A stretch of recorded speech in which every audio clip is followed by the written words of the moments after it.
we are continuing on with our Meet the Speakers, and I'm super excited to, you see from the screen there, and if you're listening in, we have Tracey who is joining me today. And before we dive into your topic, Tracey, I want you to share a little bit about why you wanted to be a speaker at ABC. Why was it important that you share your knowledge and message with this amazing group of attendees?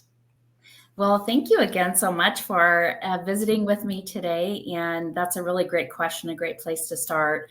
I love this industry with my full heart. I have been in this industry for a very long time, more than 30 years. Been blessed to be so. And maybe 15 years or so ago, I just felt a deeper passion to want to be able to give back to my colleagues, and attending conferences and, all across the US, different conferences, as well as ABC, which has been a vital part of my business. I've been a member for 25 years of ABC. And I just discovered that that was a way for me to be able to give back to my colleagues. And I am a continual learner, even where I'm at in my career. I love to learn new things.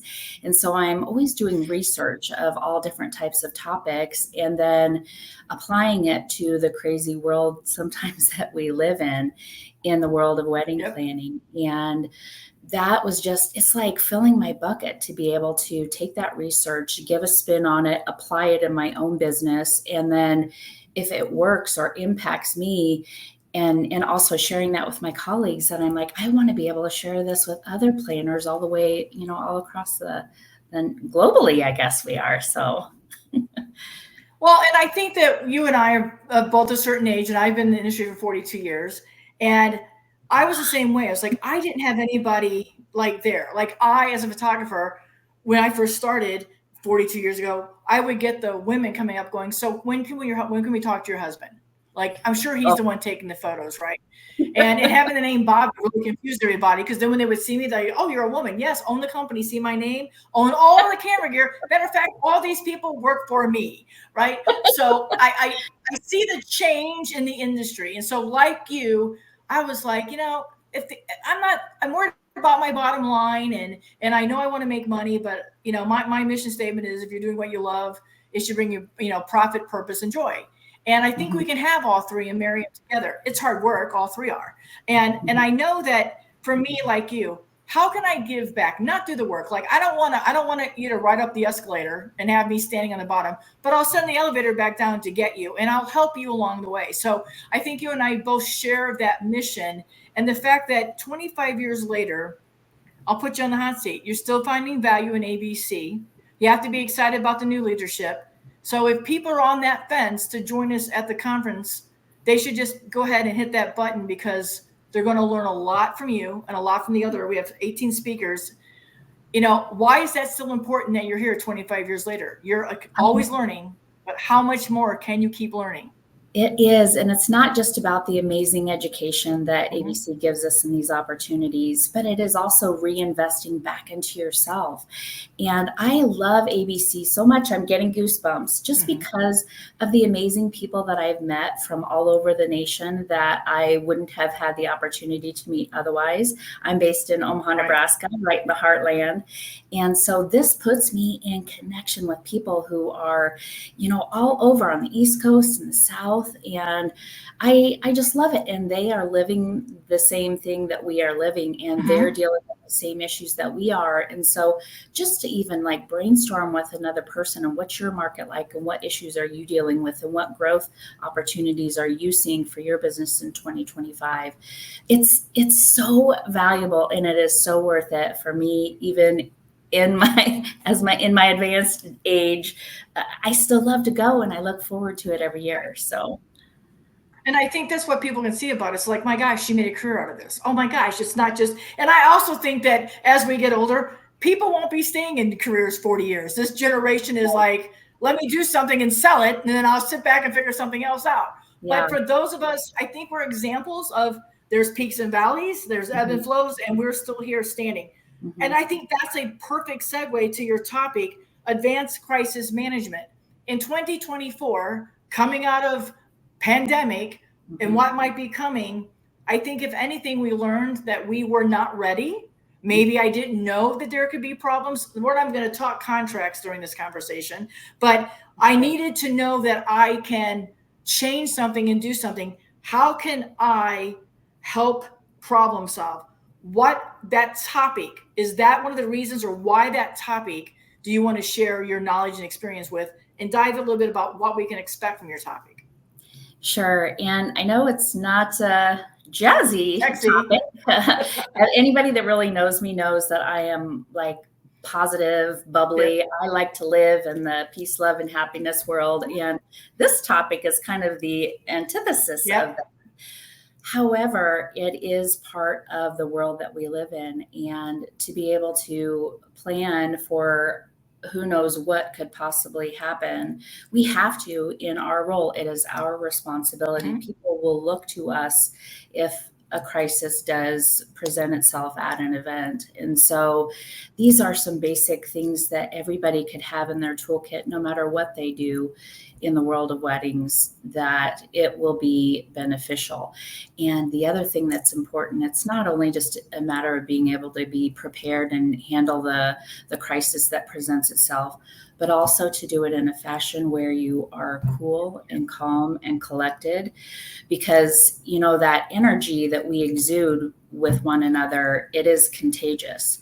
And if you are nervous or stressed or pulling your hair out, that energy is absorbed by the others around you, who also need to be able to handle, you know, whatever crisis is presented itself. And so it's not only a matter of giving some basic steps and tools to be able to handle that situation well, but to do it with that calmness. And it just kind of will help, and it feeds together on those two elements. So, well, let's face it, Tracey, if something goes wrong, it's the wedding planner's fault. Doesn't matter what went wrong. It all goes back to the wedding planner. The venue, the toilets could be stuffed up. Wedding planner, why did you not know that could be a problem, right? So you might as well know going in, if you're going to be the hero, at some point you're going to be the villain. Like, somebody's going to love you, but there's going to be somebody.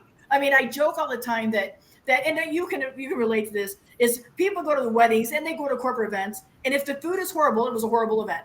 Oh my God, the food was horrible, I had a horrible time, which is not even 1/10 of the experience that you just got. But again, then it goes back to the planner. Well, you've told me to hire that caterer. So I think that we have to be as eager and enthusiastic as we are about being the hero.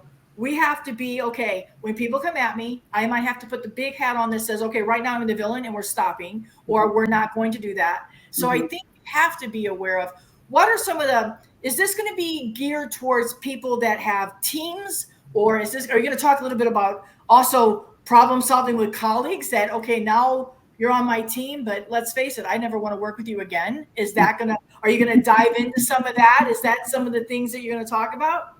Well, it certainly could be, now that you bring that up.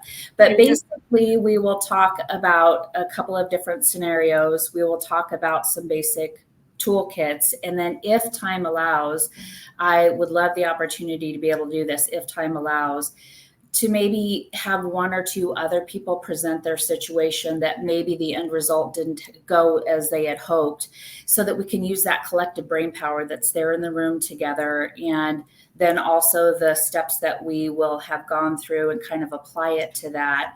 And or maybe a situation that is currently, in process or something. So I would love, if time allows, to be able to have that opportunity so people can bring their situation forward. And if it doesn't present itself during our time together, then, we have breaks and we have other times scheduled out throughout the conference. That's another great thing that the conference does, is it allows us, again, that opportunity to connect, and then we can kind of maybe talk about some ideas, or maybe some steps that might be applied to that person's specific situation. So I've got a lot of expectations for our time together in November. And I'll give this as a challenge to anyone listening. Please don't be afraid to ask your questions. You are not the only one going through something, because if you're brave enough to share your story, it's just a reason that somebody else might go, oh my gosh, I can share mine. You're not the only one who's been fired. You're not the only one who missed a red flag. So when you share your story, I promise you, somebody else will go, oh my gosh, thank heaven you brought that up, because this is happening to me now. So be a little bit aggressive, and again, step out there and ask and share. And the good thing, in case you didn't know, Erin has set up a speakers room this year so that the conversations can kind of continue a little bit. So if you want to reach out to Tracey ahead of time and maybe get in her DMs, because Kathy has made it very easy to reach out to all of us. Not that she's going to spend 1,000 hours with you, but give a little questions, give her a tip. You never know. Sometimes as speakers, we work something into our presentation if we know that there's something happening. But do not be afraid to come up and share your story. And I want you to highlight, you said at the beginning, you're like me. I'm positive. My mindset is what will happen, the energy put out. I hope that you can also see when you're listening to Tracey here that there's nothing wrong with having a conflict. We just have to figure out how to get through it. Right.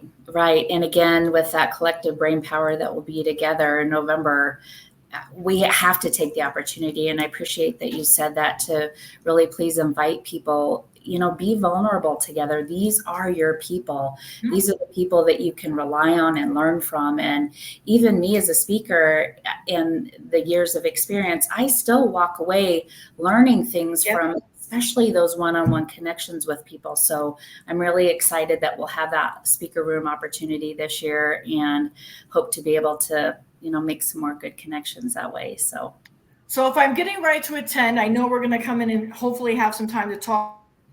But in case the time is so full of your presentation, how should I come? What should I be best prepared for it to come? Do I need to come with a blank slate? Do I need to come with maybe asking that question, but in case it doesn't get asked, how can I best prepare to receive your information? Definitely, if you have a situation in mind, and I'll share this again at the start, but if you have a situation that you've gone through or are going through, kind of keep it in your mind, and then that will allow you to be able to specifically apply the steps that we're going to learn together, to walk through together, how you can apply that to that situation. And, maybe one part works and another part isn't really applicable this time, but maybe could work in a different kind of situation. I guess just if you have a situation like that, be ready to kind of keep that in your mind. And then also just be open to the ideas. And again, maybe there's like basic concepts that may not apply to a specific situation that you're going through, but maybe keep it in the toolkit. It might apply to something that, heaven forbid, comes down the line. So, and I think, like the word luxury, which is such a buzzword in industry, crisis is also a definition defined by everybody individual. Mm-hmm. Maybe touch a little bit, Tracey, on your experience that some crises end up being a big benefit, because you have to fail in order to know that you won. You have to fall down to know you get up. So crisis can be broad, but to some people, crisis might be, I can't believe I'm not getting any bookings. In their mind, that might be a crisis. So talk a little bit about how we can use crisis to also grow. Certainly. I mean, that's just right on the head, Bobbi. You have to be able to go into any kind of situation knowing that what am I going to be able to take away from this, to learn, to grow, to be a better person, a business owner. So we have to be able to have that mindset. And we have the power as humans to determine our mindset. And that is so powerful. And so if you just come and set your mindset that I am going to learn from this situation and make the most of it and better from it, you can't help but do that. So, right. We're all humans, and I always joke that we're humans in an industry that hires humans to do human events. Something along the line is going to happen, but you can either build this career, and this is a very service emotional industry. So you can either go in with this. If you're not saying, I have the privilege or I get to do this, then get out of this industry, because you will fail miserably. Personally, you will not be happy. And also, not every client is your client. And there's nothing wrong with saying no. And sometimes you want to avert crisis. You've been around a long time. How many times did you say no and it turned out to be the biggest blessing? Yeah, we are in the yes industry, and I say yes a lot, but that has also turned into some really good opportunities for me because I have. Right. So, if you think of no as next opportunity, you're going to grow. And then I also think too, how can you set yourself up in your business to avoid crisis? And I do think sometimes, because we are such a yes people pleaser, that we say yes to things that we should have said no to for no other reason is that we were just not the best fit. And so avoiding a crisis and knowing problem solving. But I also think we have all our planning tools and our, productivity tools and all these kind of tools. Do you feel that we need to have a problem solving set of tools? Like, I need to have a checklist of in case this happens? Absolutely. We have to be planning for a contingency plan regardless. I'll give you a very simple example just right now. Here in the Midwest, a big potential challenge is the weather. It could be a tornado, it could be power loss, severe thunderstorms, wind. Every time a bride comes to me and says, I want to plan for an outdoor ceremony, I said, that's wonderful. It's going to be beautiful. We also need to equally plan for what our plan A is if the weather is perfect, but our plan B, we have to have that plan in place. And you as the client have to be okay with whatever that decision is. So, again, having that very open-ended conversation and planning for it. You have to plan for the what if in this industry.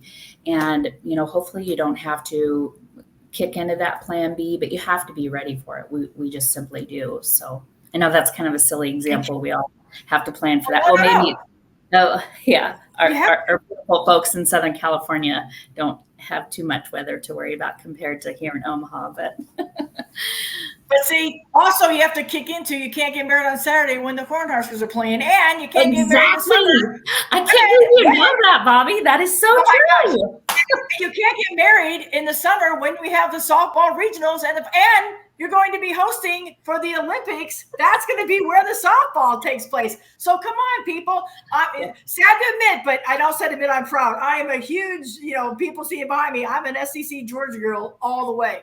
So I literally have things when this is my first full year of not actually photographing weddings. But literally, people know not to call me on a Saturday when there's a Georgia game. And being in the SEC region, I just recently relocated to Phoenix, but it's been a whole new life for me. But in the SEC region, literally clients will call you. I turn away more business when a certain team has a bye that weekend, because it's nobody gets married on a Saturday in the SEC because Saturday down south of that. And if you do get married, you have to make sure the ceremony and everything happens before kickoff, and then the whole thing's done. Or 75 TVs, and so their budget for the reception is investing in the TVs and all the food because nobody's dancing. So I understand. That's so silly, but it is true. It is true. But and out there on those wide plains, you don't know. It can be so severe, and all the times. And it goes back to when I mentioned you're going to be the hero, you're going to be the villain, and we cannot in this industry be the ones that deal with the weather, just like we couldn't deal with the travel nightmares that we all just went through. Like, I joked in my session, who had blue screen of death on their bingo card coming to this conference, right? but it's like we have to have the mindset that we can get through anything. And so when Tracey said you have to have a contingency plan, it's not because you don't believe something's going to fail. It's because you are professional and prepared to have plan B, C, D, and E. Because if something should go wrong, if something falls through the cracks, you are there to fill in that crack and pick up. That's how you continue to be a hero in this industry, not by the $1 million bookings and not by always saying yes, but knowing what you know how to do and showing up for your clients authentically and giving the best of yourself. And you get that by continuing learning. You heard Tracey said, I'm always learning. We both have been in this industry for a long time. And as speakers, she's right. When you come up and talk to me at the end, I always get something from you. So get your butts into this conference, everybody. We have 18 amazing speakers. Exactly. We have 18 speakers. We have a wonderful keynote. I'm the bonus where I get to MC and share with all of you. But come and attend. So, Tracey, how can attendees best prepare to come to this conference? What are some conference tips as a speaker and then as an attendee that they should prepare to come with? It's in St. Louis. It's supposed to be reasonably cool, but again, the world that we live in, it could be 115. But how's the best way to prepare to come to a conference of this magnitude? Be willing to come with an open mind. Be willing to learn. be willing to walk up to someone or a group of people that can be kind of scary, just walk up and introduce yourself, right. And then ask questions that maybe you're facing in your business for 2025. Ask those questions of, these are your people, and maybe their answer isn't going to be a good fit for you or anything, but that is information that maybe might inspire some other ideation in your own business and give you tools to walk away and apply with. Maybe you didn't think that could be a thing, and then it turns out it is. So be open-minded, come willing to learn, be willing to meet new people. Don't be shy. This isn't our time to be shy. And it's also a time to have fun. If anybody of you know me, I love the dance floor. You will find me on the dance floor, first dance in, last dance out. Please just be willing to get up and dance, because if you know me, I will come and ask you to dance too. So your time, you're spending this money away from your business or away from your family.